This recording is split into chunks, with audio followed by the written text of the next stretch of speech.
aussi de nature qui accomplit la loi, ne te condamne-t-il pas, toi qui transgresses la loi, tout en ayant la lettre de la loi et la circoncision? Le juif, c'est-à-dire le véritable juif, ce n'est pas celui qui en a les dehors. Et la circoncision, c'est-à-dire la vraie circoncision, ce n'est pas celle qui est visible dans la chair, mais le juif, le véritable juif, est celui qui l'est intérieurement, et la circoncision, c'est celle du cœur, selon l'esprit et non selon la lettre. Et maintenant, dans le chapitre 4, Paul dit au verset 1, que dirons-nous donc qu'Abraham, notre père, a obtenu selon la chair? Si Abraham a été justifié par les œuvres, il a sujet de se glorifier, mais non devant Dieu. Car que dit l'Écriture? Abraham crut à Dieu, et cela lui fut imputé à justice. Cela, c'est une citation du chapitre 15 de la Genèse. Juste avant de faire son alliance avec Abraham, nous disons dans ce chapitre que Abraham crut à Dieu, et Dieu considéra cela comme justice. C'est-à-dire la seule justice que l'homme peut avoir devant Dieu, c'est quand on croit à la justice de Dieu, lorsqu'on donne raison à Dieu, lorsqu'on croit à la parole de Dieu. Et ensuite Dieu considère cela comme la seule justice dont nous sommes capables. Alors Abraham a été justifié par Dieu, par la foi, avant que Dieu ne fasse son alliance avec lui. Et c'est là la base de l'argument de Paul dans les versets qui suivent. Verset 9.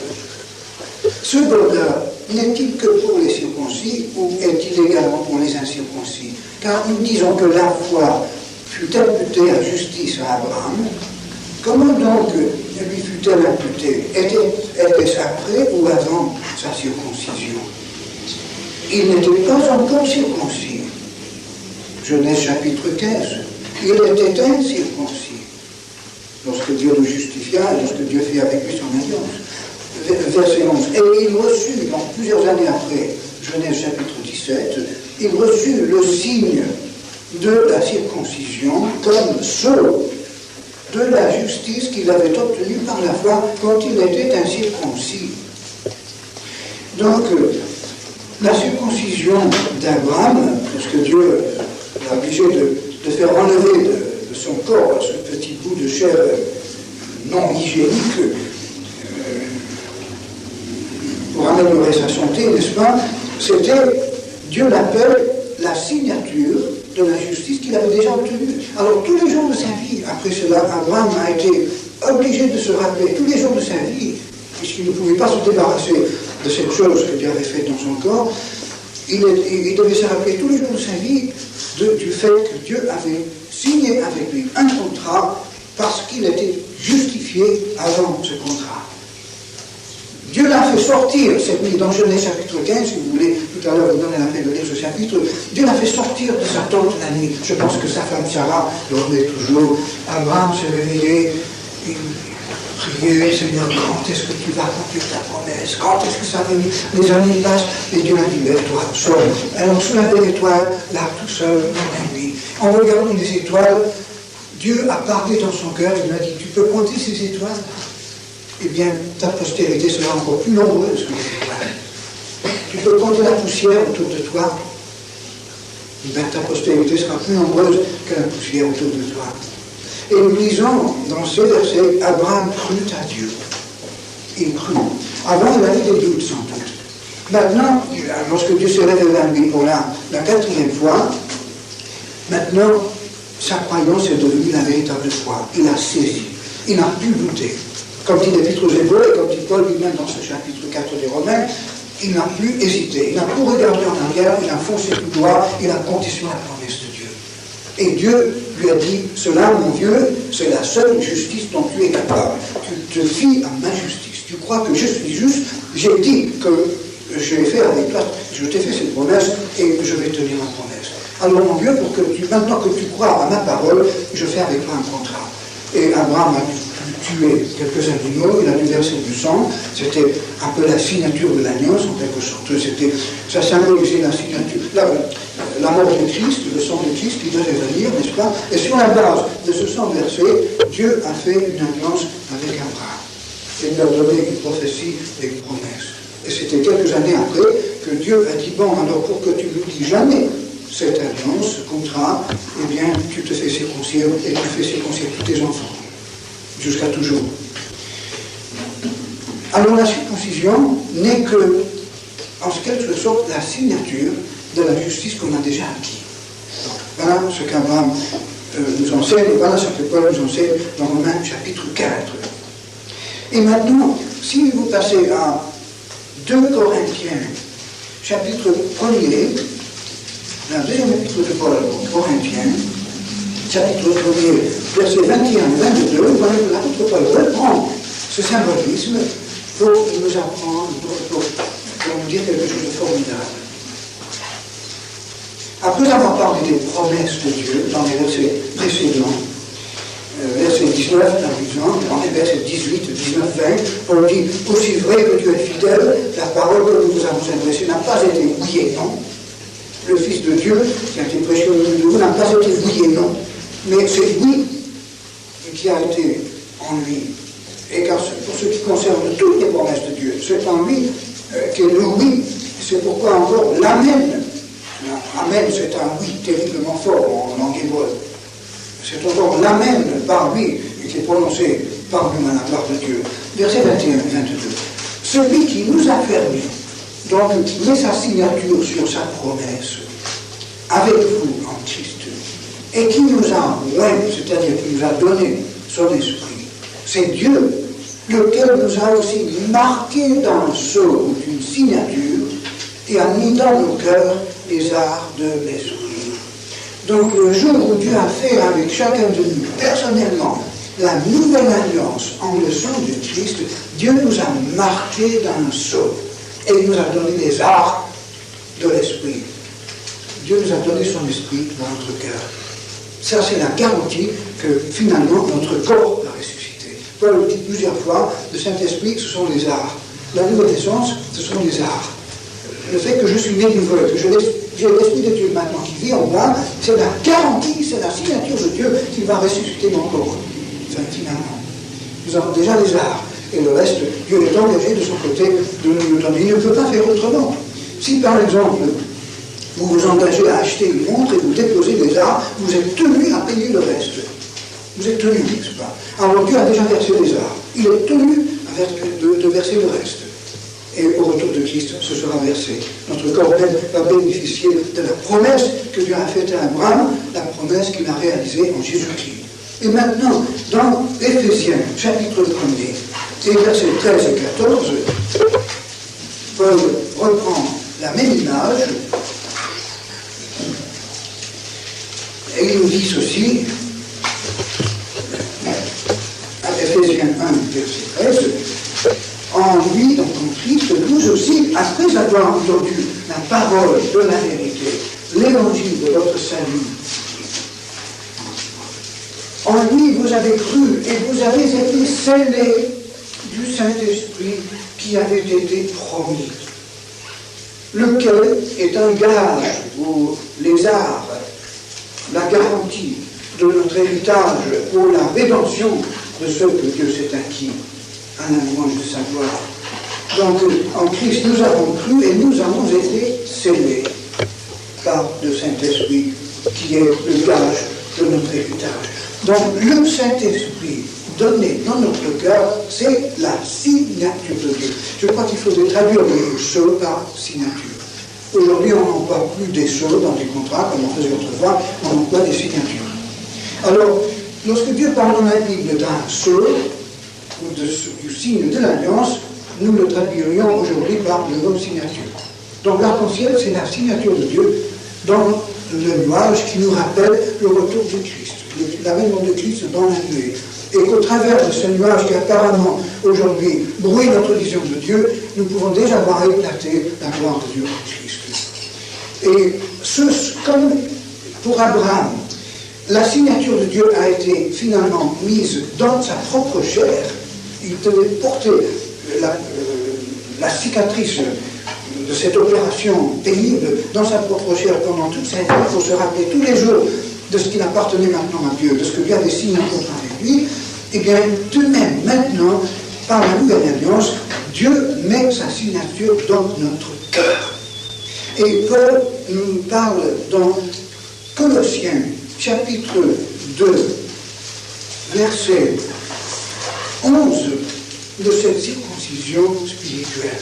Il dit, c'est en lui que vous avez été circoncis, d'une circoncision que la main n'a pas faite, mais de la circoncision de Christ, qui consiste dans le dépouillement de la substance de la chair. C'est souvent le sens du grec original, de la force, de la puissance de la chair, ayant été ensevelis avec lui par le baptême. Vous êtes aussi ressuscités en lui et avec lui, dans la foi et en la puissance de Dieu. Donc, Paul dit que nous, chrétiens, nous avons été circoncis de la circoncision de Christ. J'ai mis assez longtemps à essayer d'expliquer l'arrière-plan de cette doctrine du Nouveau Testament, du sceau de l'Esprit, mais avec cet arrière-plan, nous pouvons vraiment comprendre la portée de cette chose.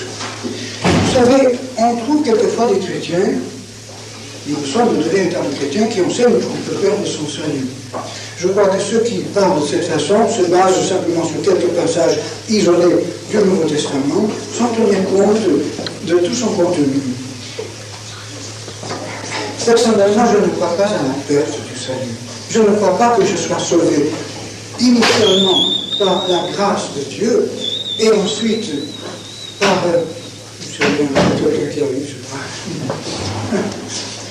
Et ensuite par... Enfin, je ne crois pas que je sois sauvé, par exemple, aujourd'hui, initialement, par la pure grâce de Dieu, c'est-à-dire par un pur don de la part de Dieu, pour avoir encore demain et après-demain à payer avec un centime de ce don que Dieu m'a fait. D'ailleurs, si je paye mon salut, ce n'est plus un don, et Paul dit que c'est gratuit, c'est un don, c'est un cadeau que Dieu nous fait. On ne peut pas payer un cadeau. S'il fallait payer notre salut, il fallait non seulement qu'on passe une éternité en enfer pour expier tout le mal que nous avons fait jusqu'ici et notre péché original, mais il faudrait encore revivre toute notre vie exactement comme Jésus-Christ a vécu. Ce serait la seule chose qui pourrait satisfaire à Dieu. Il est impossible de payer son salut. Alors, souvent, on a l'impression que, ayant déjà reçu le salut par la grâce comme un don de la part de Dieu, encore il faut qu'on fasse quelque chose pour mériter son salut. Mais c'est honteux. Par exemple, je m'imagine un garçon ici qui pense épouser une jeune fille, il l'aime, et un jour il va lui acheter un cadeau, mais fantastique, fantastique. Ça lui a coûté une petite fortune. Simplement pour lui dire combien elle l'aime, et il l'aime, ce cadeau exprime ses sentiments pour elle. Elle dit, oh mais c'est formidable, c'est merveilleux, oh merci, oh je suis enchanté, etc.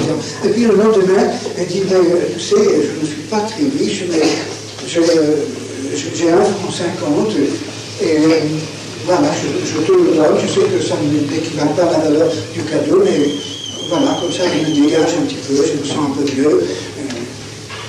Et bien, le garçon, qu'est-ce qu'il dirait? Il dit, mais tu n'as rien compris.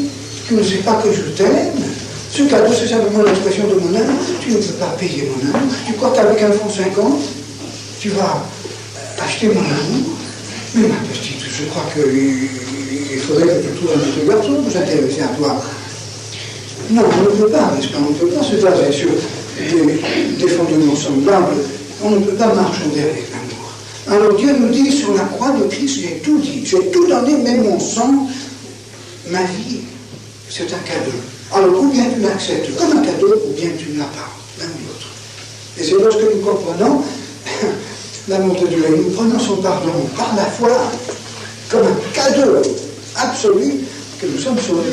Mais qu'est-ce que nous pouvons ajouter par la suite? Si nous voulons encore mériter notre salut, nous insultons Dieu. C'est terrible. Non, je ne crois pas qu'on perde son salut. D'ailleurs, il y a beaucoup de raisons dans la Bible qui me confirment dans cette pensée. Mais ce sujet que nous étudions aujourd'hui nous donne la certitude, n'est-ce pas? Si Dieu met sa propre signature sur ton cœur, qu'est-ce qui peut t'enlever cette signature? S'il y a par exemple un Picasso qui fait un nouveau tableau pour nous épater, nous ahurir tous, n'est-ce pas, et il a sa signature en bas, eh bien, qui va enlever cette signature? La signature sur un Michel-Ange ou la signature d'un Einstein sur son ouvrage, eh bien, qui va enlever cette signature, n'est-ce pas? On ne peut pas enlever la signature de Dieu. La signature de Dieu, nous la voyons dans tous les ouvrages de sa main. Nous la voyons dans le soleil, on la lit dans les étoiles, dans les nébuleuses, dans l'atome, dans les formules chimiques, dans l'aurore, dans la naissance d'un enfant, dans la floraison du printemps. Nous voyons la signature de Dieu sur tout ce qu'il a fait. Qui peut enlever cette signature ou la changer? Personne. Alors lorsque Dieu finalement s'approprie un être humain, prend le cœur d'un être humain et met sa signature dessus, qui peut enlever cette signature? Et c'est cela qui nous donne la certitude de notre salut. Et cette signature consiste en un don que Dieu nous fait, le don de son esprit. Lorsque l'Esprit de Dieu entre dans mon cœur mauvais, perdu, pécheur, il implante la semence de la vie de Dieu qui est Christ. Notre terre, notre âme est comme une terre morte, incapable de porter du fruit. La terre d'elle-même ne peut pas porter de la végétation. Il faut que la terre soit ensemencée pour pouvoir supporter une vie, n'est-ce pas? Et notre âme naturelle, notre raison naturelle, notre volonté naturelle ne peuvent pas faire la volonté de Dieu. Mais lorsque nous permettons, lorsque cette terre reçoit la semence et la pluie du ciel, le Saint-Esprit, qui vient arroser la semence de la parole, de la promesse de Dieu dans notre cœur, et notre cœur, comme une terre fertile, s'ouvre et permet que cela pénètre et mette des racines pour prendre notre personnalité morte et la changer en une nouvelle personnalité qui n'est autre chose que Christ, qui vit en moi et qui bâtit une nouvelle personnalité qui est toujours moi-même, mais transformée par l'action de cette force vitale qu'il a, n'est-ce pas, qui fait de ma terre morte un arbre de vie, une fleur, un rosier. Eh bien, c'est la preuve que je suis sauvé. Ça, c'est l'action de Dieu, c'est la signature de Dieu. Il a un nouveau cœur maintenant qui est créé de mon ancien cœur. Et cela, c'est la signature de Dieu. C'est le Saint-Esprit qui habite en moi, qui agit en moi et qui produit en moi quoi? L'image de Christ. La personnalité de Christ. Maintenant, je ne veux pas vous fatiguer, je vous ai déjà retenu assez longtemps, mais j'aimerais lire 2 ou 3 passages encore avec vous avant de conclure. Regardez dans 2 Corinthiens, chapitre 3. Ici, l'apôtre Paul parle justement de l'incrédulité du peuple d'Israël qui n'avait pas compris le sens spirituel du symbolisme. Chapitre 3, verset 7, il dit que les fils d'Israël ne pouvaient fixer le regard sur le visage de Moïse à cause de la gloire de son visage, bien que cette gloire fût passagère. Et il dit combien le ministère de l'Esprit ne sera-t-il pas plus glorieux? Et puis plus bas dans ce même chapitre, il dit au verset 13, nous ne faisons pas comme Moïse qui mettait un voile sur son visage, pour que les fils d'Israël ne fixassent pas les regards sur la fin de ce qui était passager, mais ils sont devenus durs d'entendement, car jusqu'à ce jour, le même voile demeure quand ils font la lecture de l'Ancien Testament, et ils ne se lèvent pas parce que c'est un Christ qui disparaît. Jusqu'à ce jour, quand Moïse un voile est jeté sur leur cœur. Mais lorsque les cœurs se convertissent au Seigneur, le voile est ôté. Or, le Seigneur, c'est l'Esprit, et là où est l'Esprit du Seigneur, là est la liberté. Et nous tous qui, le visage découvert, contemplons comme dans un miroir la gloire du Seigneur, nous sommes transformés en la même image, de gloire en gloire, comme par le Seigneur l'Esprit. Il me semble que le miroir dans lequel nous regardons, c'est la Bible, c'est la parole de Dieu. Et alors que nous nous penchons sur cette vérité, cette révélation de Dieu, illuminée par l'Esprit de Dieu qui éclaircit la vérité de Dieu pour nous et qui développe notre compréhension spirituelle, de plus en plus, les yeux de notre esprit deviennent sensibles à la présence et à la face de Christ. De plus en plus, nous voyons Dieu. Nous voyons toute la divinité qui nous apparaît dans ce portrait humain de Jésus de Nazareth. Et plus nous contemplons ce portrait, plus notre visage reflète cette même image, n'est-ce pas? Mais cette image, en quelque sorte, c'est la signature de Dieu dans notre cœur. À partir de l'instant où nous naissons de nouveau, nous portons déjà cette image en nous. Formidable. Tu te rends compte, si tu es né de nouveau, comme dit l'apôtre Paul, Christ vit en toi. Christ vit en toi. Formidable. Quelquefois, quand je marche dans la rue, et je vois tous les gens autour de moi, d'ailleurs, généralement, les visages sont très peu intéressants. On ne voit pratiquement jamais de visage qui porte un rayonnement spirituel, parce que tous les visages, enfin, à part peut-être les petits-enfants, sont durs. Enfin, ça fait de la peine de regarder ces visages. Je regarde autour de moi et j'ai une pitié, une compassion terrible pour toutes ces foules de gens. Et je me rends compte d'immenses différences qui existent entre eux et moi. Non pas que je sois meilleur parce que j'étais comme eux avant, mais je sais qu'au fond de moi-même, Christ vit. Christ est là. Et quand je regarde dans les yeux, dans les visages de ceux qui me croisent dans la rue, je ne vois pas Christ. C'est terrible. Je vois un visage peut-être beau, peut-être pas très beau, mais qui dans quelques années sera un cadavre. Je vois dans les yeux une âme qui ne connaît pas Dieu et qui finalement ira dans l'image sans Dieu, dans la perdition. C'est terrible, n'est-ce pas? Mais quand on regarde dans les yeux d'un enfant de Dieu, surtout s'il est spirituel, s'il est proche de Dieu, s'il marche avec Dieu, on voit dans cette âme Christ. Quelquefois, dans une foule, on distingue un visage qui appartient à un véritable chrétien. Quelquefois, même dans un auditoire, quand on prêche l'évangile, on distingue un ou deux ou trois visages qui rayonnent. Et on voit dans ces visages Christ. C'est merveilleux, n'est-ce pas? Je ne sais pas comment cela s'exprime. D'ailleurs, c'est extraordinaire comment, au cours de quelques minutes presque, un visage peut changer au moment de la nouvelle naissance. Je me rappelle, dans un camp que j'ai fait début septembre, un camp de lycéens à Sumène, dans la maison de la Ligue, l'avant-dernier jour du camp, j'ai pu avoir un entretien avec une jeune fille qui était là, qui était venue au camp, qui ne connaissait pas le Seigneur. Je ne sais pas pourquoi elle est venue dans ce camp. Elle est partie en le connaissant, heureusement. Mais chaque jour, son visage devenait de plus en plus triste. Entouré comme il était d'autres chrétiens, en écoutant tous les jours la parole de Dieu, elle se rendait de plus en plus compte de son état naturel. Mais je ne l'ai pas vu du jour du commencement du camp jusqu'à ce jour avant, juste avant la fin du camp. Je n'ai pas vu sur son visage une seule trace. Mais cet après-midi, nous sommes sortis du camp et nous nous sommes assis sur un bûcher sous les châtaigniers. Et je lui dis, mais où est-ce que tu en es réellement? Est-ce que tu es convaincu de la vérité de Christ? Elle a dit oui. Maintenant, quand je suis venu au camp, j'étais athée, mais maintenant je sais que c'est vrai. Et je lui dis, mais est-ce que tu ne veux pas te mettre en règle avec Dieu? Elle a dit oui. Et j'ai dit, mais quand est-ce que tu veux le faire? Est-ce que tu veux encore attendre? Est-ce que tu veux le faire maintenant? Et là, assis côte à côte sur cette bûche, et j'ai donné au Seigneur.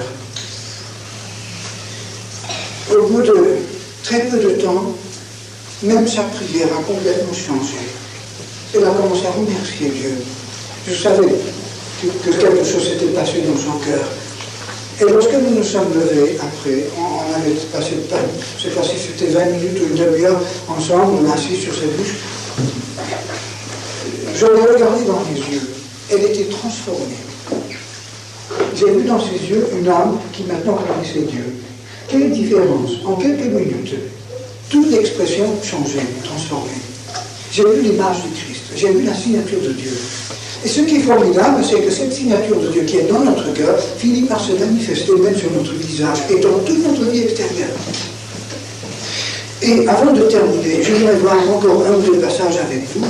Si vous êtes pressé de partir, n'hésitez pas, mais je n'ai pas tout à fait fini l'étude que je voulais vous présenter.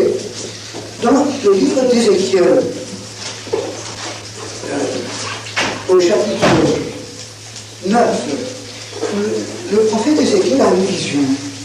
Il prophétisait juste avant la destruction de Jérusalem par les armées babyloniennes. Il a vécu à peu près à la même époque que Jérémie. Et dans cette vision, il voit 6 anges qui sont prêts à détruire la ville, des puissances spirituelles que Dieu lâche pour détruire la ville sainte, parce qu'elle avait tellement péché. Et au verset 4, l'Éternel dit à un autre homme, un 7e homme qui était là, avec un écritoire, il dit, passe au milieu de la ville, au milieu de Jérusalem, et marque sur le front des hommes qui soupirent, elle fait une marque sur le front des hommes qui soupirent et qui gémissent à cause de toutes les abominations qui s'y commettent. Et ensuite, il dit aux autres anges, verset 5, passez après lui dans la ville et frappez, que votre œil soit sans pitié et n'ayez point de miséricorde. Tuez, détruisez les vieillards, les jeunes, les vierges, les enfants, les femmes. Mais n'approchez pas de quiconque aura sur lui la marque. Une marque sur le front de ceux qui souffraient à cause de Dieu. Maintenant, dans l'Apocalypse, chapitre 7, nous voyons qu'en Israël, pendant le règne de l'Antichrist, il va y avoir une minorité de ce peuple de Dieu qui sera finalement sauvé au retour du Christ, qui seront protégés au travers des grands cataclysmes de la fin du siècle. Mais avant que ne commence le grand jour de la colère de Dieu, chapitre 6, verset 17, nous voyons au verset 3 du chapitre 7 que Dieu dit aux anges de ne pas faire de mal à la terre, ni à la mer, ni aux arbres, jusqu'à ce que nous ayons marqué du sceau le front des serviteurs de notre Dieu. C'est remarquable, n'est-ce pas? Il me semble que sur cette terre même, lorsque Dieu regarde le cœur de tous les hommes, dans certains cœurs, il voit sa signature. Il y a une certaine façon de rendre aussi évident cette signature à tous les hommes. Le front, on ne peut pas le cacher. Le front, c'est la partie de notre visage qui est pratiquement toujours exposée, n'est-ce pas? D'ailleurs, le front représente, la partie de notre cerveau où se trouve le siège de notre pensée, de notre vie consciente. Et il me semble que cette marque de Dieu sur le front de ses serviteurs signifie une évidence aux yeux de tout le monde de la marque intérieure dans le cœur, c'est-à-dire c'est l'image de Christ qui se manifeste. Évidemment, cela ne plaît pas à l'ennemi, le diable et tous ceux qui servent le diable actuellement sur cette terre s'enragent en voyant cette marque, n'est-ce pas? Et pourtant, c'est cette marque qui nous protège. Et combien il est bon de savoir qu'aujourd'hui, dans ce monde qui est un tourbillon presque de menaces, de dangers et de signes ahurissants de l'avènement de l'Antichrist, quelle chose formidable que de savoir que cette marque existe sur nous. Lorsque Dieu regarde notre cœur, lorsque le diable même regarde notre cœur, cette signature est évidente. Tous les démons, tous les anges qui nous regardent, ils savent que nous appartenons à Dieu. Nous avons cette signature que rien ne peut enlever. Et je crois qu'en marchant dans la rue, tout en ayant pitié des hommes qui passent autour de nous, nous pouvons quand même avoir une certaine fierté, je ne dis pas orgueil, une certaine fierté en nous disant que nous sommes des fils de Dieu et nous portons en nous la signature de Dieu et même l'image de Christ. Et c'est dans la mesure où nous contemplons la face de Dieu par la prière, par l'étude de la Bible, que cette image devient de plus en plus évidente devant tout le monde. Cela s'exprime sur le visage, dans les yeux, dans notre vie de tous les jours, dans nos gestes, dans notre comportement et dans nos paroles. Et pour terminer, j'aimerais vous reporter à l'Apocalypse chapitre 22, où nous avons la vision de la nouvelle création, de la nouvelle Jérusalem, avec le fleuve d'eau qui sort du trône de Dieu et l'arbre de vie. nous lisons au verset 3, « Il n'y aura plus de malédiction, d'anathème. Le trône de Dieu et de l'agneau sera dans la vie. Ses serviteurs le serviront et verront sa face, et son nom sera sur leur front. » Voilà le destin pour lequel Dieu nous prépare. Je m'imagine difficilement comment cela se traduira dans la réalité des choses. Pensez que nous porterons sur notre front, dans cette nouvelle création, le nom de Dieu. Je crois que Dieu n'aurait jamais pu concevoir un honneur plus extraordinaire pour des créatures. Mais avec quelle fierté pouvons-nous donc déjà sur cette terre porter ce nom sur notre front, sur notre visage, dans notre vie, dans notre comportement, même si cela nous coûte même. Donc c'est dans la mesure où Dieu nous accorde une vision éternelle, une vision des réalités éternelles, que nous pouvons affronter la situation dans le monde ici aujourd'hui. En France, nous sommes gâtés depuis des générations, parce qu'autrefois, il y avait des gens qui n'avaient pas peur de passer toute leur vie aux galères, en prison ou expatriés, parce qu'il n'y avait pas des femmes qui avaient peur, parce qu'il y avait des femmes qui n'avaient pas peur de perdre même leurs enfants à cause du Christ. La France a hérité finalement d'une liberté politique, sociale, religieuse, qui n'a presque pas d'égal dans les pays de ce monde. Nous sommes terriblement privilégiés, mais il n'est pas du tout certain que cette liberté nous reste pendant longtemps. Vous savez que cette semaine passée, il y a 2 ou 3 jours, en Angleterre, à Birmingham, la IRA, cette organisation irlandaise d'archi-révolutionnaires qui ont mené une guerre atroce aux autorités en Irlande du Nord depuis quelques années maintenant, et qui se plaisent à abattre toutes sortes de personnes innocentes dans la rue, dans leurs maisons, dans les magasins, dans les cafés. Ils ont déjà commencé leur plein travail en Angleterre. À Birmingham, au centre de l'Angleterre, donc il y a 2 ou 3 jours, il y a eu une explosion dans un bar qui a tué une vingtaine de personnes. Vous l'avez peut-être entendu à la radio, ou l'avez vu sur le journal, et avec 100 ou 200 personnes de blessés. Des gens qui n'ont plus de sang, qui n'ont plus de bras, qui sont aveugles pour la vie, etc. Vous savez que l'Angleterre, sauf pendant la Deuxième Guerre mondiale, depuis 400 ou 500 ans, a gardé jalousement ses libertés civiques. Déjà, en un jour, les Anglais parlent de donner à la police la possibilité d'arrêter n'importe qui est soupçonné d'être terroriste, même sans procès. Cela, c'est extraordinaire dans un pays comme l'Angleterre, avec sa longue tradition de liberté. Et je pense que si en France, on recommençait à avoir des plastifications un peu partout, des bombes, des actes de terrorisme, les Français ne tarderaient pas à donner au gouvernement et à la police la possibilité d'arrêter n'importe qui, sous n'importe quel prétexte, n'est-ce pas? Rien que pour avoir la paix. Je pense que ce jour va venir. Je crois que nos jours de liberté sont comptés. Et il est presque certain que nous aurons, avant la fin de notre vie, à payer cher notre foi en Jésus-Christ. Mais c'est aujourd'hui qu'on commence à se poser la question, est-ce que ma foi est réelle? Quand viendra ce jour-là, si je dois opter entre la prison et la liberté, la prison avec Christ et la liberté sans Jésus-Christ, si je dois opter entre la souffrance et le confort, eh bien, qu'est-ce que je choisis? Je crois que selon notre choix d'aujourd'hui, nous choisirons en ce jour-là. Et je crois que c'est aujourd'hui que nous faisons le calcul. Et je crois que si simplement nous pouvons saisir toute la portée de notre destin et toute la puissance de Dieu pour nous garder, eh bien, notre décision sera faite.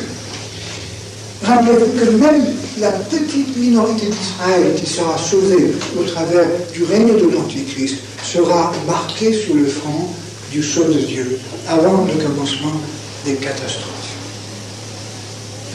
D'autant plus ce sont nous aussi marqués.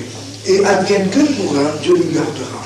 Je ne sais pas comment, je ne sais pas dans quelles circonstances, Mais je sais une chose, c'est que si je crois en Jésus-Christ, cela veut dire que je lui fais confiance. Non seulement pour la délivrance ultérieure d'un enfer hypothétique dans l'au-delà, que je ne connais pas encore, mais je crois en Jésus-Christ pour aujourd'hui, pour des questions d'argent, de mariage, de carrière, de liberté personnelle, tout. Je crois en Christ pour tout ou pour rien. Et je crois que c'est aujourd'hui que nous faisons notre calcul. Alors nous qui connaissons Jésus-Christ, nous pouvons vraiment demander à Dieu de faire valoir le sceau du Saint-Esprit qui est en nous.